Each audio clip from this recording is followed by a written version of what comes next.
Bible ధ్యానములో ఇప్పుడు మీకా గ్రంథము 1వ అధ్యాయము చదువుకుందాము. యోతాము, ఆహాజు, హిజ్కియా అను యూదా రాజుల దినములలో షోమ్రోనును గూర్చియు యెరూషలేమును గూర్చియు దర్శన రీతిగా మోరస్తీయుడైన మీకాకు ప్రత్యక్షమైన యెహోవా వాక్కు. సకల జనులారా ఆలకించుడి, భూమి నీవును నీలోనున్న సమస్తమును చెవియొగ్గి వినుడి.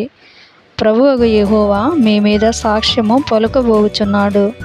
పరిశుద్ధాలయములో నుండి ప్రభువు మీ మీద సాక్ష్యము పలుకబోచున్నాడు. ఇదిగో యెహోవా తన స్థలము విడిచి బయలుదేరుచున్నాడు. ఆయన దిగి భూమి యొక్క ఉన్నత స్థలముల మీద నడవబోచున్నాడు. ఆయన నడువగా అగ్నికి మైనము కరుగునట్లు పర్వతములు కరిగిపోవును, లోయలు విడిపోవును. వాటము మీద పోసిన నీరు పారునట్లు అవి కరిగి పారును.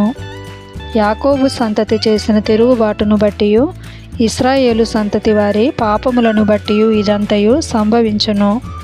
యాకోబు సంతతి వారు తిరుగుబాటు చేయుటకు మూలమేది? అది షోమ్రోనే గదా.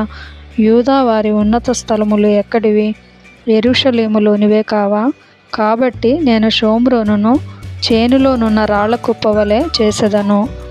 ద్రాక్ష చెట్లు నాటదగిన స్థలముగా దాని ఉంచెదను. దాని పునాదులు బయలుపడినట్లు దాని కట్టుడు రాళ్లను లోయలో పారబోసెదను. దాని చెక్కుడు ప్రతిమలు పగలగొట్టబడును, దాని కానుకలు అగ్ని చేత కాల్చబడును. అది పెట్టుకొనిన విగ్రహములను నేను పాడు చేతును. అది వేసే సంపాదించుకొనిన జీతము పెట్టి వాటిని కొనుక్కొనిను గనుక అవి వేసేయగు దాని జీతముగా మరలా ఇయ్యబడును. దీని చూచి నేను కేకలు వేయుచు ప్రలాపించుచున్నాను.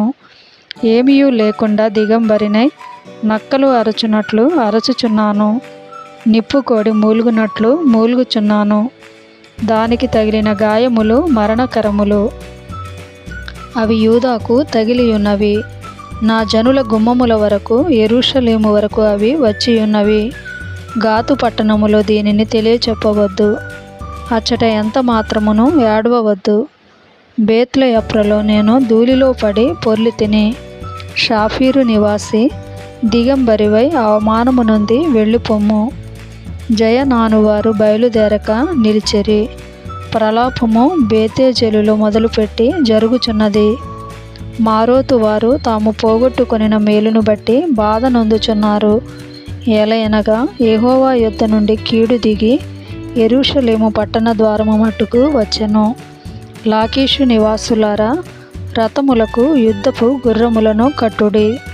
ఇశ్రాయేలు వారు చేసిన తిరుగుబాటు క్రియలు నీయందు కనబడినవి. అది సియోను కుమార్తె పాపమునకు ప్రథమ కారణముగా ఉండును. మోరెషెత్కతు విషయంలో మీరు విడుదలకై కోలు ఇయ్యవలసి వచ్చును. అక్జీబు ఇండ్లు ఇశ్రాయేలు రాజును మోసపుచ్చినవై యుండును.